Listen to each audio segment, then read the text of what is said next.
merangkul atau mengakomodasi teknologi data. Oke, ini beberapa diagram ya yang bisa kita lihat untuk menggambarkan bahwa bisnis dan IT bisa diintegrasikan dengan fungsi-fungsi ya, baik bisnis intelligence atau IT intelligence, di mana environment akan berpengaruh ya, yang menentukan bisnis strategi dan juga IT strategi, serta kecocokan ataupun ketepatannya akan tergantung bagaimana infrastruktur di organisasi dan bagaimana infrastruktur di sistem informasi. Jadi ketika kita masih ngomongin strategi, maka tentu ini terkait erat ya dengan teknologi. Sementara ketika kita ngomong infrastruktur, maka itu terkait erat dengan sistem informasi. Ya, baik dari arsitektur, ya, proses, dan skill. Sementara dari sisi bisnis, ini terkait dengan administratif ya, bisnis proses, dan juga kemampuan dari employee. Nah, dalam proses lain itu, maka strategi effectiveness dan organizational effectiveness itu menjadi hal yang kita usahakan sebisa mungkin ya. Di mana very best chance of winning, inilah faktor-faktor kesuksesan.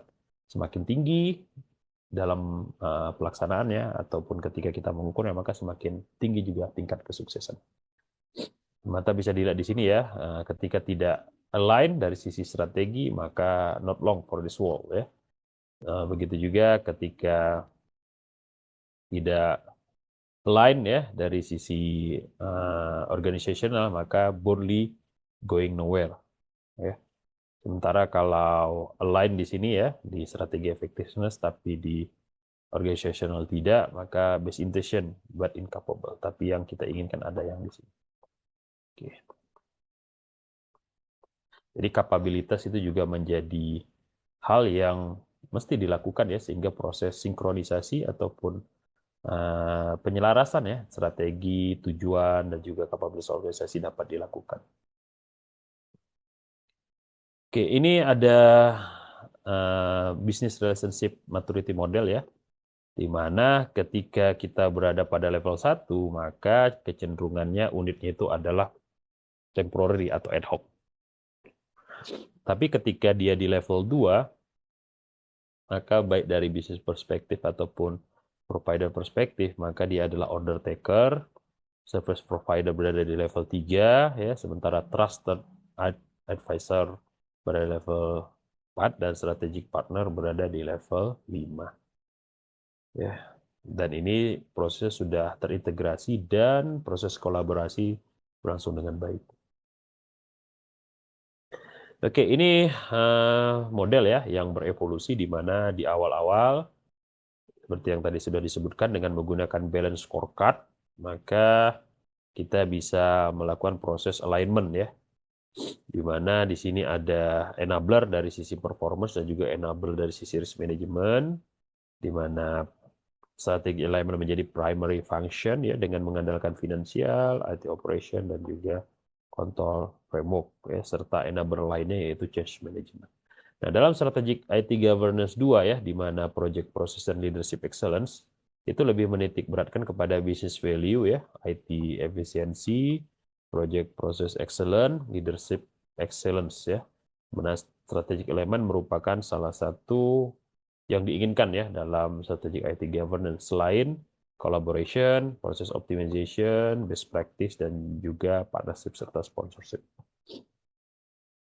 Bisa kita lihat di sini ya, di COVID 2019, di mana pemicu adalah kebutuhan ya, ataupun inisiatif, ataupun ya target ya dari stakeholder ya, apa yang diinginkannya. Nah, yang diinginkan dari stakeholder ini itu akan terjentawahkan menjadi tujuan enterprise ya, tujuan perusahaan. Yang tujuan perusahaan itu harus kita selaraskan, yang keselarasan itu dalam bentuk pengelolaan dan juga tujuan-tujuan manajemen. Ya, jadi ini penurunan ya, cascade to, and cascade to. Nah, stakeholder division ya, dari sisi evolusi teknologi, environment, ecological, dan sebagainya, itu tentunya akan terpengaruh ya terkait dengan kebutuhan dari stakeholder. baik dari sisi realisasi manfaatnya, ya, optimalisasi resikonya, kemudian resource optimalisasinya, ya, yang tadi juga udah dijelaskan bahwa itu akan diturunkan menjadi enterprise goal, ya, dan juga diturunkan menjadi IT related goals, dan juga menjadi enabler goal, ya. Contoh misalnya ketika stakeholder ingin menjadikan misalnya perusahaan ini menerapkan green teknologi, ya, misalnya teknologi green, maka ini akan terkait dengan apa sih benefit? Bagaimana cara kita mengoptimalisasi benefit dari green teknologi? Ya. Nah, contoh misalnya dengan cashback, ya, produk-produk lama yang telah memiliki label green teknologi, sehingga produk-produk yang sudah dibeli itu bisa ditukarkan dengan produk yang baru atau dengan layanan yang baru, ya. Kemudian bagaimana optimalisasi resiko-risikonya ini, ya. Ya, contoh misalnya ada jenjang, ya, dari produk-produk green teknologinya, ada yang full, ada yang parsial, atau ada yang sebagian komponen saja, sehingga dari sini kita bisa mengukur, ya, mana yang disenangi oleh customer, mana yang mungkin agak sedikit dan sebagainya, sehingga dari sini kita bisa memperbanyak hanya yang disenangi, tapi juga mengeksklusifkan yang mungkin tidak terlalu banyak digemari atau dibeli. Kemudian resource optimalisasi, ya, bagaimana caranya supaya sumber daya yang kita punya itu bisa teroptimalisasi. Nah, misalnya bagian marketing, ya, itu ikut serta dalam proses sales, dalam proses penjualan. Atau misalnya yang bagian order itu ikut serta dalam proses marketing, ya, sehingga bisa tercipta pengalaman yang lebih kaya gitu, dan tidak perlu melakukan proses koordinasi yang seringkali terbentur birokrasi. Nah, itu kemudian kebutuhan-kebutuhan tadi, ya, dari sisi akuisisi market dan sebagainya, itu akan diturunkan menjadi enterprise goal, ya, kebutuhan-kebutuhan yang tadi telah kita identifikasi. Nah, enterprise goal itu apa? Misalnya, ya, pertumbuhan mungkin yang dikejar terlebih dahulu, sambil menanti profit, ya, yang akan dijangkakan dalam masa misalnya 5 tahun atau 7 tahun. Nah, jadi tujuan perusahaan adalah memastikan terciptanya, ya, pertumbuhan yang signifikan, ya, di mana bisa ekspansi ke beberapa daerah. Nah, kemudian tujuan tadi diturunkan, ya, menjadi IT related goal. Nah, gimana caranya supaya teknologi ini bisa mendukung proses pertumbuhan tadi? Misalnya kita menggunakan aplikasi-aplikasi, ya, di mana aplikasi ini centralized dan juga terkoneksi misalnya dengan bank-bank sampah, ya, yang kita miliki, di mana nanti proses daur ulang atau penyerahan dari produk-produk green kita tadi bisa dilakukan, ya, baik yang sifatnya parsial ataupun sifatnya menyeluruh, ya, ketika kita menawarkan produk kita, atau bank produk lama, ya, atau bank penukaran dan lain sebagainya, atau center-center yang kita bangunkan di mana ketika proses itu sudah dilakukan, maka akan mengirimkan informasi kepada centralized application. Nah, kemudian tujuan pertumbuhan tadi, ya, dengan menggunakan aplikasi itu di-enablerkan. Apa yang diinginkan di sini? Apakah effectiveness, efisiensi, ya, kepuasan, ya, nanti akan ada pengukuran-pengukuran.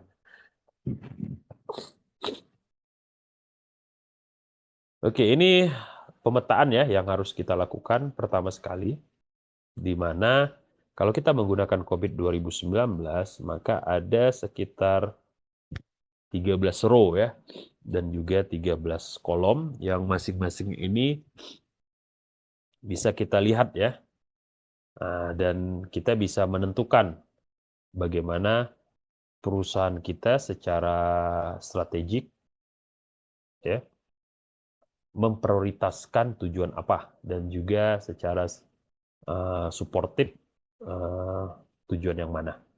Ya, seperti misalnya dari sisi ini, ya, IT compliance support for business, ya, mendukung business compliance dengan external law dan regulasi. Jadi terkait dengan bagaimana prosedur-prosedur kita itu sudah comply, ya, dengan aturan dari pemerintah. Misalnya seperti ketika kita membuat data center, bagaimana tingkat kelembapannya, bagaimana keselamatan pekerjanya, dan sebagainya. Nah, di sini bisa dilihat bahwa AG01 ini dipetakan secara primary berada pada ini ya, dengan aturan-aturan eksternal ya, baik dari pemerintah ataupun dari interkontinental ya, misalnya peraturan-peraturan transaksi luar negeri. Kemudian yang secondary terkait dengan business risk ya, dan juga atau yang supported ya terkait dengan internal policy. Jadi bisa dilihat di sini ya, kita petakan tujuan ini pada EG2, EG3 dan juga EG11. Begitu juga seterusnya ya, manage IT related risk ya. Jadi tujuan enterprise adalah mengatur ya risiko-risiko terkait dengan IT, di mana di sini fokus kepada risiko bisnis dan juga terkait dengan continuity dan availabilitas ya yang supported ya, atau yang secondary-nya. Nah, begitu seterusnya. Kita coba petakan terlebih dahulu. Jadi proses penurunan ya, cascading itu dilakukan di awal. Nah, setelah proses cascading kita lakukan, kita harus melakukan proses mapping juga.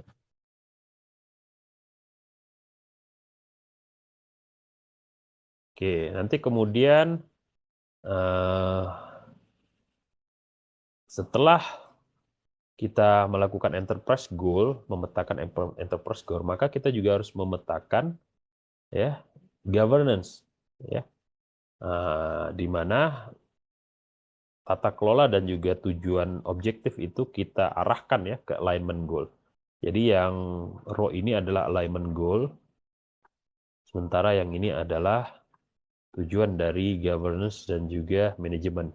Beda dengan di sini ya, kalau di sini adalah enterprise ya, yang kemudian tadi di cascading diturunkan ya menjadi manajemen goal ya. Jadi sasaran perusahaan kemudian diturunkan menjadi sasaran manajemen ya bagi manajer ya dan juga pihak-pihak yang berkontribusi terkait dengan penerapan. Nah, dan sama juga ya, hal ini harus kita selaraskan terlebih dahulu sehingga nanti di sini bisa kelihatan petanya ya atau arah dari perusahaan ini. Oke, business IT alignment ini ada beberapa model ya. Contoh misalnya extension sum, di mana ya di sini proses penyelarasan ya dimulai dari strategi ya, strategi yang sifatnya business information technology, maka akan tercipta cross antara structure ya. Nah, jadi pertemuan antara strategi itu ada di structure ya, baik yang bisnis ataupun teknologi, dan ini akan dijentawahkan menjadi suatu operasi ya, untuk formulasi. Nah, kemudian yang terakhir adalah linking business goal dan IT goals ya, di mana kita bisa memetakan ya IT goal-nya apa saja dan business goal-nya apa saja. Kemudian kita buat ya P dan S-nya. Ini prinsipnya sama ya. Jadi kalaupun kita menggunakan framework yang berbeda, secara prinsip hampir sama. Jadi dimulai dari proses menurunkan goal-goal tersebut atau tujuan-tujuan tersebut menjadi lebih spesifik, menjadi sasaran, menjadi target. Ya, kita bisa menggunakan balance scorecard ataupun kita menggunakan COBIT ya, ataupun menggunakan mekanisme ini ya. Nah, nanti baru kita petakan ya, sehingga dari sini kita bisa memfokuskan ya tujuan-tujuan yang kita prioritaskan dan juga tujuan-tujuan yang mendukung ataupun mensupport prioritisasi kita. Yang pertama pastinya. Atau kita juga bisa menggunakan file IT proses ya, valuation IT proses, di mana ini sebenarnya hampir sama ya.